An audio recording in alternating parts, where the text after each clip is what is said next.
George library میں گھومتا ہے کسی نئی چیز کی تلاش میں۔ اس نے عائشہ کو ایک کتاب میں مگن دیکھا۔ جارج نے شرارتی انداز میں اس کے قریب آ کر پوچھا، کیا تم اکثر کتابوں میں کھو جاتی ہو؟ عائشہ نے اچانک سے سر اٹھا کر دیکھا۔ سامنے جارج کو کھڑے پا کر مسکراتے ہوئے کہا، صرف جب وہ خود کو کھونے کے قابل ہوں گے۔ ویسے تمہارا یہاں کیا کام ہے؟ تمہیں یہاں کیا چیز لے کر آئی ہے؟ جارج نے جواب دیتے ہوئے کہا کہ میں ایک فوٹوگرافر ہوں۔ میں یہاں کسی نئی چیز کی تلاش میں آیا تھا اور اب مجھے لگتا ہے کہ مجھے وہ چیز مل گئی ہے۔ جارج اور عائشہ باتیں کرتے ہوئے لائبریری سے نکلے۔ ان دونوں نے مسکراتے ہوئے ایک نئی دوستی کی شروعات کی۔ جارج اور عائشہ کی ملاقات اگلے دن کیفے میں ہوتی ہے، جہاں وہ اپنی اپنی زندگی کے بارے میں بات کرتے ہیں۔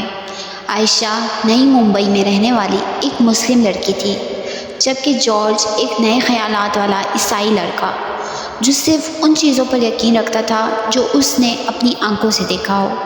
عائشہ ایک سادہ سی، معصوم سی، نیلی گہری آنکھوں والی ایک خوبصورت لڑکی تھی۔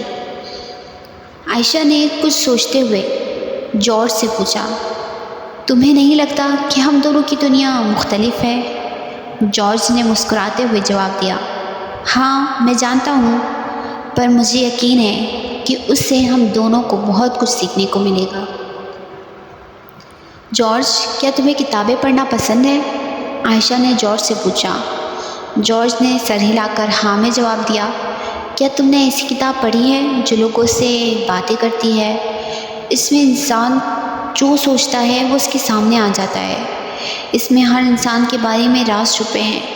جارج نے زوردار کہکا لگایا جس کو وہ اتنی دیر سے کنٹرول کر رہا تھا۔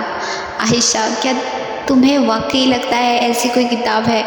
کیا تم مجھے بیوقوف سمجھتی ہو؟ عائشہ نے سنجیدگی سے کہا، اگر میں تم سے کہوں کہ ہاں ایسی کتاب ہے تو تم کیا بولو گے؟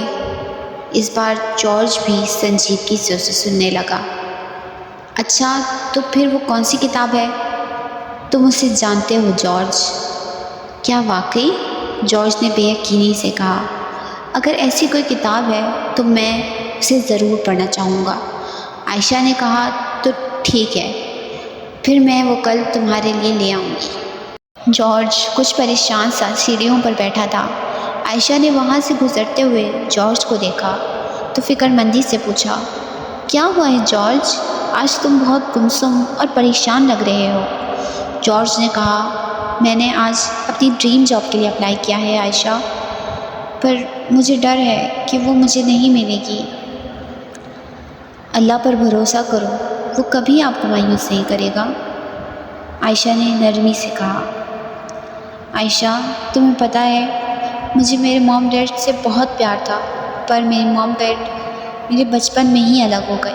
موم نے مجھے چھوڑ دیا اور بابا امریکہ چلے گئے۔ میں صرف 10 سال کا تھا، تب مجھے ہر چیز میں ان کی ضرورت ہوتی تھی۔ میری خواہش تھی کہ وہ ایک ہو جائیں۔ آج تک میں نے جس چیز کی خواہش کی ہے وہ مجھے نہیں ملا، اور اس لیے مجھے ڈر ہے کہ مجھے میری ڈریم جاب بھی نہیں ملے گی۔ جانتے ہو جارج، اللہ ہمیں وہی عطا کرتا ہے جو ہمارے لیے بہتر ہوتا ہے۔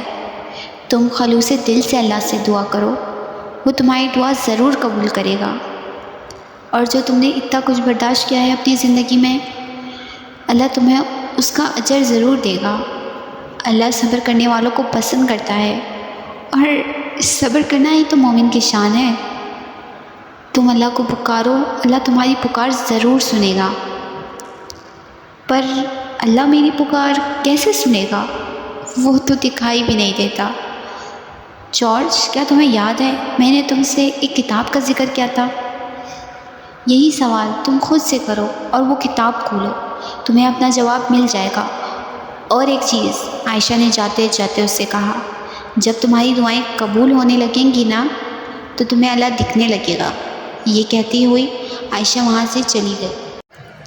جارج کافی دیر سے اس کتاب کے بارے میں سوچ رہا تھا جو آج صبح ہی عائشہ نے اسے لا کے دی تھی۔ وہ کتاب ایک کپڑے میں لپٹی ہوئی تھی۔ جارج نے گھر آتے ہی اس کتاب کو اپنی شیلف پہ رکھ دیا۔ وہ اسے گھورے جا رہا تھا۔ وہ اس کے بارے میں کئی سارے خیالات لاتا کہ کیا یہ کوئی جادوئی کتاب ہے؟ کیا عائشہ صحیح کہتی ہے؟ کیا مجھے اس کو پڑھنا چاہیے؟ پر اس میں ایسا کیا ہو سکتا ہے؟ وہ کچھ سوچتے ہوئے اٹھا اور اس کتاب کو اس کپڑے سے نکالا۔ جب اس نے اس کتاب کو نکالا تو اس کی حیرت کی انتہا نہ رہی۔ کیا عائشہ نے مجھے یہ کتاب پڑھنے کے لیے دی ہے؟ یہ تو قرآن کی ٹرانسلیشن ہے۔ میں تو اس کتاب کو جانتا ہوں، پر عائشہ نے مجھ سے جھوٹ کہا۔ کیا یہ واقعی وہ کتاب ہے جو اس نے بولا تھا؟ پر عائشہ کبھی جھوٹ نہیں کہتی۔ مجھے کیا کرنا چاہیے؟ وہ سوچتا ہے کہ کیا عائشہ نے سچ کہا تھا کہ اللہ کے ہر کام میں بہتری ہوتی ہے؟ پر وہ تکلیفیں جو میں نے اٹھائی وہ سب کیسے صحیح ہو سکتا ہے؟ اس نے بے اختیاری میں قرآن کو کھول دیا اور اسے پڑھنے لگا۔ بے شک تنگی کے بعد کشادگی ہے، بے شک تکلیف کے بعد راحت ہے۔ اسے اپنی نظروں پر یقین نہیں آیا۔ اس نے وہ کتاب بند کر دی۔ تھوڑی دیر بعد کچھ سوچتے ہوئے، کیا یہ سب کچھ سچ ہے؟ اس نے دوبارہ قرآن کو کھولا۔ یقین رکھو جو تم کرتے ہو اللہ اس سے باخبر ہے۔ اس نے ڈر کے مارے وہ کتاب بند کر دی اور سونے چلا گیا۔ رات بھر وہ بہت بے چین رہا۔ جارج کھڑکی کے پاس کھڑا ہو کر آسمان کو دیکھنے لگا اور اسی کتاب کے بارے میں سوچنے لگا۔ جارج نے قرآن کو دوبارہ پڑھنے کا ارادہ کیا۔ اس نے دوبارہ قرآن درمیان سے کھولا۔ اللہ ہی ہے جس نے تمہارے لیے زمین کو ٹھہرنے کی جگہ اور آسمان کو چھت بنایا۔ وہ بھی یقینی سے اپنے آس پاس دیکھنے لگا۔ کیا کوئی مجھے دیکھ رہا ہے؟ اور یہ سب کیسے پاسبل ہے؟ ایسا کیسے ہو سکتا ہے؟